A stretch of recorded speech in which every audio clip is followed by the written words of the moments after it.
నమస్తే అన్న, అందరికీ నమస్కారం. సౌదీ అరేబియా యువరాజు మహమ్మద్ బిన్ సల్మాన్ గారితో భారత ప్రధానమంత్రి నరేంద్ర మోడీ గారు ఫోన్లో అయితే మాట్లాడడం జరిగింది.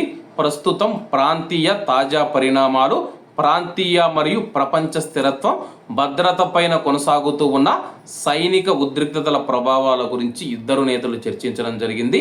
సౌదీ యువరాజుతో జరిపిన టెలిఫోన్ సంభాషణలో అంతర్జాతీయ నౌకాయాన భద్రత మరియు ప్రపంచ ఆర్థిక వ్యవస్థకు సైనిక ఉద్రిక్తతల వల్ల కలిగే ప్రమాదాలపైన కూడా ఇరుపక్షాలు దృష్టి సారించాయని చెప్పి సౌదీ ప్రెస్ ఏజెన్సీ నివేదించింది.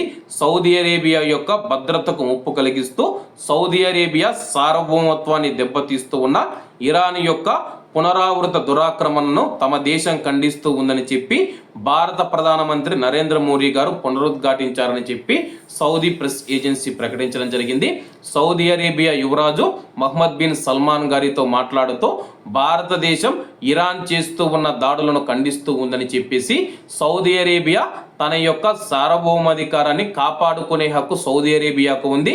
సౌదీ అరేబియా తీసుకునే అన్ని చర్యలకు మేము మద్దతు ఇస్తూ ఉన్నామని చెప్పి భారత ప్రధానమంత్రి నరేంద్ర మోడీ గారు తెలియజేయడం జరిగింది.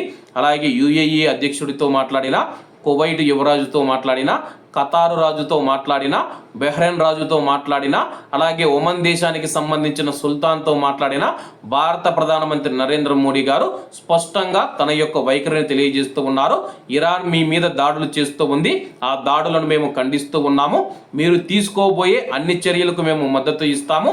అలాగే సౌదీ అరేబియా, కువైట్ కానీ గల్ఫ్ దేశాలలో ఉన్న 1 కోటి మంది భారతీయులను మీరు జాగ్రత్తగా చూసుకుంటూ ఉన్నారు, అందుకు మేము మీకు అభినందనలు తెలియజేస్తూ ఉన్నామని చెప్పేసి కువైట్లోని 1 కోటి మంది భారతీయుల భద్రత మాకు అత్యంత కీలకమని చెప్పేసి సౌదీ యువరాజుతో, కువైట్ యువరాజుతో, యుఏఈ అధ్యక్షుడితో, ఖతార్ రాజుతో, బహ్రెయిన్ రాజుతో, అలాగే ఒమన్ సుల్తాన్తో కూడా భారత ప్రధానమంత్రి గారు ఫస్ట్ ఫోన్ మాట్లాడినప్పుడు భారతీయుల భద్రత మాకు అత్యంత ప్రాధాన్యత అని చెప్పేసి నొక్కి చెబుతూ ఆ దేశాలకు ఒక సందేశాన్ని అయితే పంపుతున్నాడు.